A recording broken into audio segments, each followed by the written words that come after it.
Hi, my name is Dio, and welcome to my channel.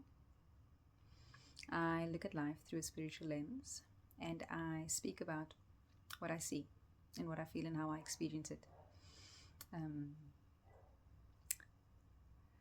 I have had a number of awakenings over the last few years. I've been on a healing journey for a number of years as well. These two things have coincided, and really I've had many life-altering moments and experiences through this process of awakening. And awakening is a beautiful experience, but it is also quite painful, and oftentimes could feel quite scary. Your worldview is completely changed. You don't see the world through the same eyes anymore, and this awakenings could take very many forms. It's not only ever one thing, and you experience many of them through your life. It's highly likely that you would have already experienced some awakenings. It's like, when you just choose to not move with the crowd, it's like, I don't actually have to do that like that. I can actually do it like this, and just choose a different way from what everybody else is doing. It's just like you have this moment where you go, just like, why would I do that? Swimming upstream, sometimes when everybody else is going in one direction, you choose to go in another direction because something just made you go, actually not like that. And so there's that sense, right? When I feel like we've all had moments where these kinds of things happen to us through our lifetimes, and sometimes it's really imperceptible almost. It's so slight. You take things for granted. I know for me, for instance, when my kids were born, when my son was born, I know when I look back at my life that moment changed me. But of course, there's so many other things that are going on during that time that I didn't even necessarily realize how much my perception of the world at large had changed because of this little being that had come into my life. But my life was different. But I just thought it was different because he was there and he hadn't been there before. But it was a lot more than that, actually. But my boy was obviously the catalyst. I knew I kind of softened after he was born. I became a nicer person, for sure. But for me, like, your children awaken you, something in you, something that you didn't even know existed, a depth of love you didn't know existed. That's an awakening. So the awakenings that I've had in the recent few years have been spiritual awakenings. And I'm going to express a bit about what that experience feels like and felt like, because I do believe that we are going through a moment in the history of mankind where we are witnessing a mass awakening. So many people that I'm speaking to all the time are saying it initially kind of feels as if your life is falling apart. It feels as if everything that you once could just hold together, you just cannot anymore. You're trying to come at life the same way you've come at life for maybe decades, and suddenly that same way just doesn't work. You can't find peace in that old way anymore. Something's calling you. There's a yearning, and it's getting louder and louder and louder. Outside of that, you may just feel as if you are losing the plot completely. Your grasp on reality feels as if it's just like you're white-knuckling it, and you still feel as if you're losing it. And it's just because, I think oftentimes because we start questioning our reality.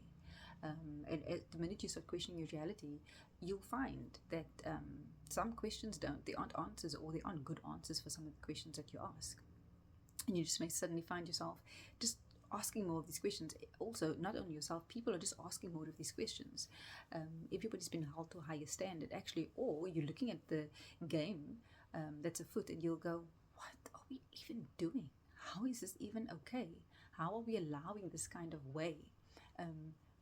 Why are we allowing ourselves to be treated in these kinds of ways? I don't watch the news. I don't follow the news at all. I'm like, I don't want that kind of fear-mongering in my life.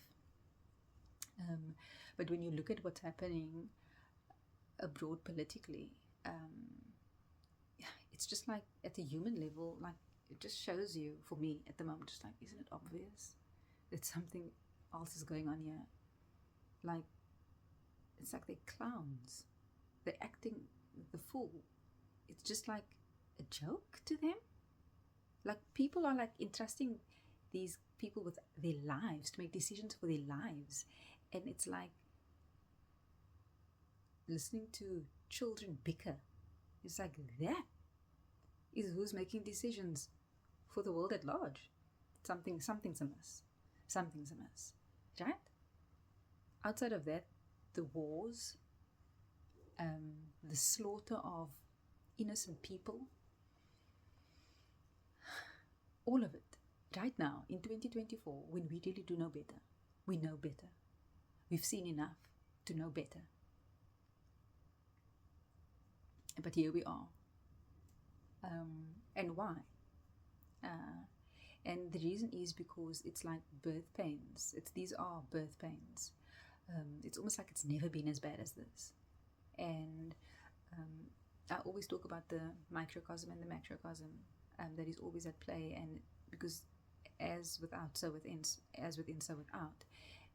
And so at the moment, like, what's happening to us at a human level is that literally we are upgrading, we are changing, things are shifting, and we are being almost like there's a deprogramming of our minds, and there's so much to do in terms of the unlearning of the conditioning, because once you start seeing the gaping holes in the story, there's more and more and more to see. And it's not about trying to point out the fact that at the conspiracy theorist level, that there's more than meets the eye. There's more than meets the eye. That ship has sailed. There is more than meets the eye. And this is not about conspiracy theories. This is really just about saying you will start seeing more and more that the way you view the world is changing. And I think we don't want to seem like conspiracy theorists, because conspiracy theorists are always seem to, there is most probably a bit of psyops around conspiracy theorists, because you get given the impression that conspiracy theorists are like, they like loopy. And not to say that sometimes people can go down a rabbit hole. I don't like to focus on the conspiracy theorists. I prefer to focus in on my spirituality, for instance. And because that's really the up yours to the stories. Like, if you start healing yourself, then you start seeing that more clearly, and then you start realizing that you can actually live outside of that story that they've told you, and that's the deprogramming. But if you focus on those stories, then you you give your power back to them, because that's where they want you. They want your attention on all of the things that are happening, so that you don't actually focus on yourself and start healing yourself. Because if you start healing yourself, your life will shift so radically, and you'll start seeing that for what it actually is. And so they're keeping your attention. They look at us, so that you're distracted from the work that you're supposed to do, which is actually internal work. Your internal work will change the world that you start witnessing. And this is happening all over the show. Like, people are realizing these kinds of things, but when you start realizing, because it could look like different things. It could be about your family. It could be about the system at large. It could be about your spirituality. It could be about your children, and there's just so many. Your relationships, especially your relationships. The relationships are coming under fire in such a big way at the moment, and it's everywhere. It is everywhere. And it's just like, you're needing to refocus on the relationship and almost ask yourself the question, what is this relationship for? Is this relationship serving me? Because our relationships, more than anything else, actually keeps us out of alignment from God. Out of alignment from God, of God. I don't know how that sentence is supposed to go. And so to be taken out of alignment by something that's supposed to be where you grow and where you feel safe and where you're supposed to be nurturing, where you do your nurturing, it's so destructive to your growth process. But you can't almost and it's one of those things. It's not, and so not everybody's going through relational stuff or romantic relational stuff. These are relationships with whoever, relationships with your children, with your parents, with your siblings, with your friends, romantically. And I'm not even going to put romantically at the top, because it's like, what I'm realizing now as I'm going through my divorce is what a crazy place this world is in terms of relationships.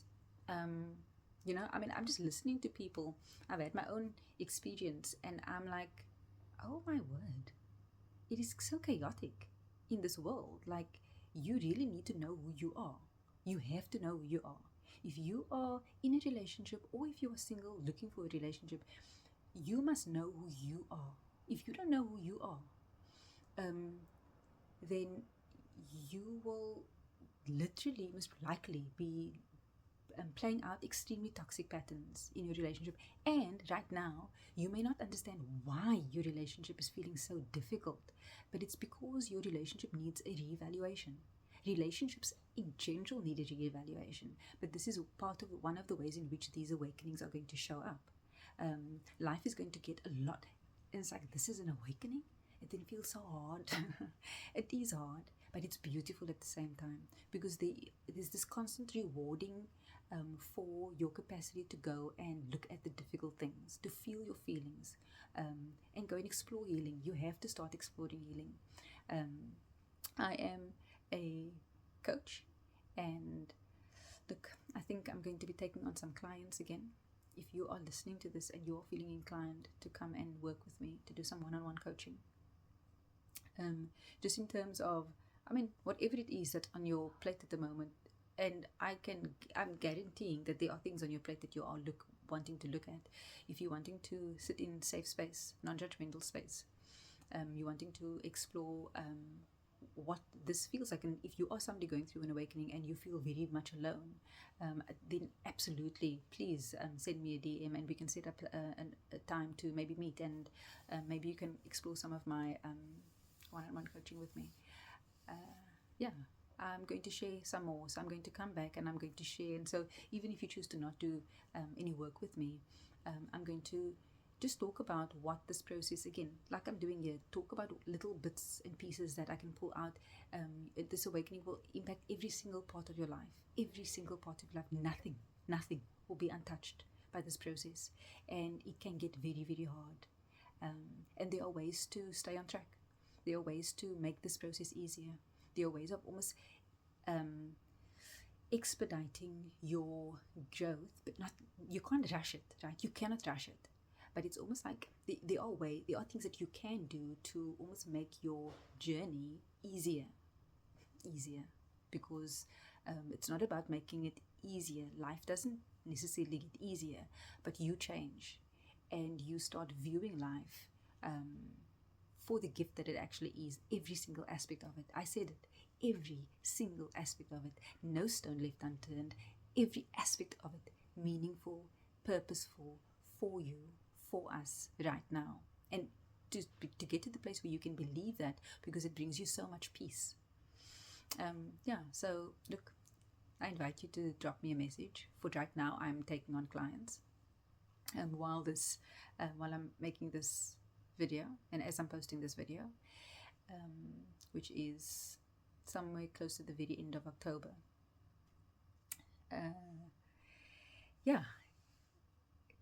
And if you are in this moment of your life where it feels as if it's all crumbling, falling apart, and you're just like, how has this happened to me? You are right, exactly where you need to be. I promise you that. If it feels as if it is falling apart, then you are literally right where you are supposed to be. There's no other place to be.